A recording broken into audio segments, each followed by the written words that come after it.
comparison of Yasoda and Devaki. But here Mother Yasoda performs no upasana. Upasana means what? Worship. She's not worshiping. If I meet an ordinary person and I'm friends with them for a while, and all of a sudden I find out that they're a billionaire, I'll probably start to worship them. Right? Or if I find out that they're the prime minister of some country, or that they're a very famous rock star, I'll start to get some awe. Isn't that correct? You find out they're a real famous scientist. You've known somebody for a while, and they, oh, by the way, this person you know is a Nobel Prize winner in chemistry, and he owns a big research center here in London, and he's got billions of pounds to give from charity. And you go, wow.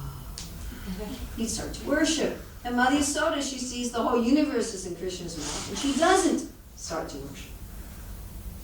Here Mother Yasoda performs no upasana, for she has developed transcendental ecstatic love for Krishna. Arjuna started to worship Krishna, and he appeared as the universal form. Therefore, her position is better than that of Devaki. In order to show this, Srila Vyasadeva enunciates this verse, Traya Chapanishadhi, etc. When a human being enters into the study of the Vedas to obtain vidya, knowledge, he begins to take part in human civilization. Here Prabhupada is again giving this ladder.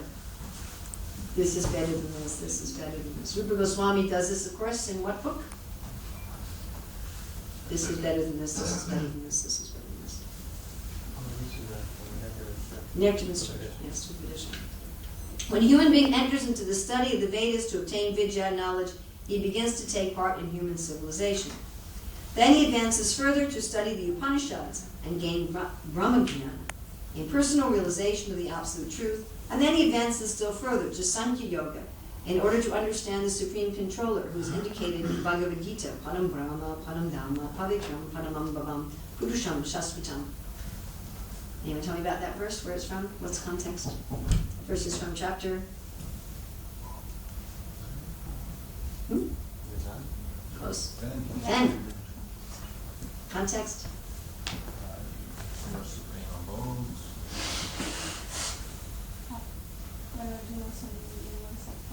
Before. This universal form is in 11. This is before Arjuna sees the universal form. This is after Arjuna hears the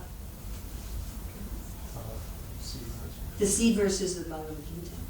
And this verse precedes Arjuna. What is else Arjuna saying here? Saying you're the supreme devotee, you're the supreme purifier, you're the supreme Brahman. He's worshiping. He's saying so many other great personalities say this about you, and now I'd like to. As Arjuna asked them, I understand this verse. I'd like to know how you are what? Oh, that's all over the 10th chapter of Bhagavad Gita. Manifested. How you manifest it in the world. After Arjuna says this, that's when Krishna starts talking about I am this, I am that. Krishna starts talking about a fish is I am the mountains I am.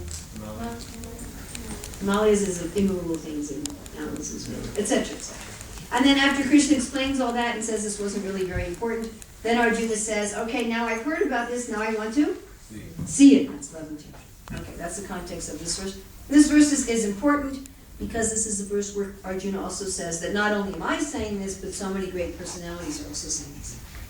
When one understands the Purusha, the Supreme Controller, to be Paramatma, one is engaged in the method of yoga.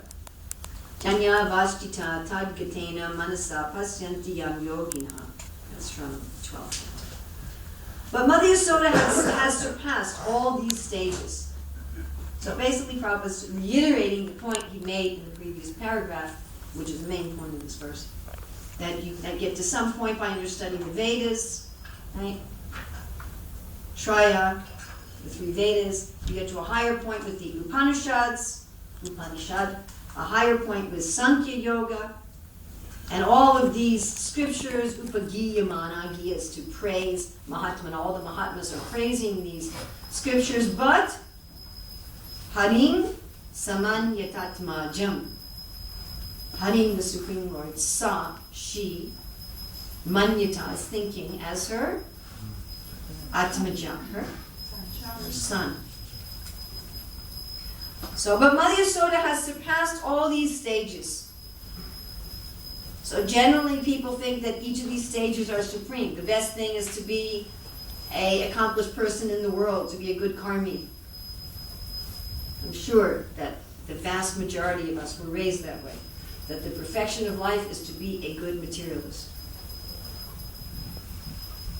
Higher than that, the perfection of life is to merge in Brahman. Higher than that, the perfection of life is to worship God. But Mother Yasoda has surpassed all these stages. She has come to the platform of loving Krishna as her beloved child, and therefore she is accepted to be on the highest stage of spiritual realization. The absolute truth is realized in three features: Brahmeti, Paramatmeti, Bhagavaniti, Sabjite. Where's that from? Bhagavatam, which canto?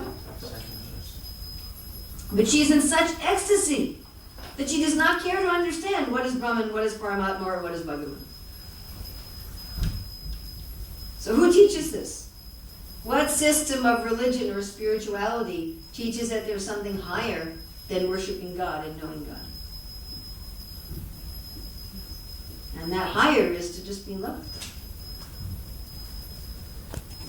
She doesn't care to know.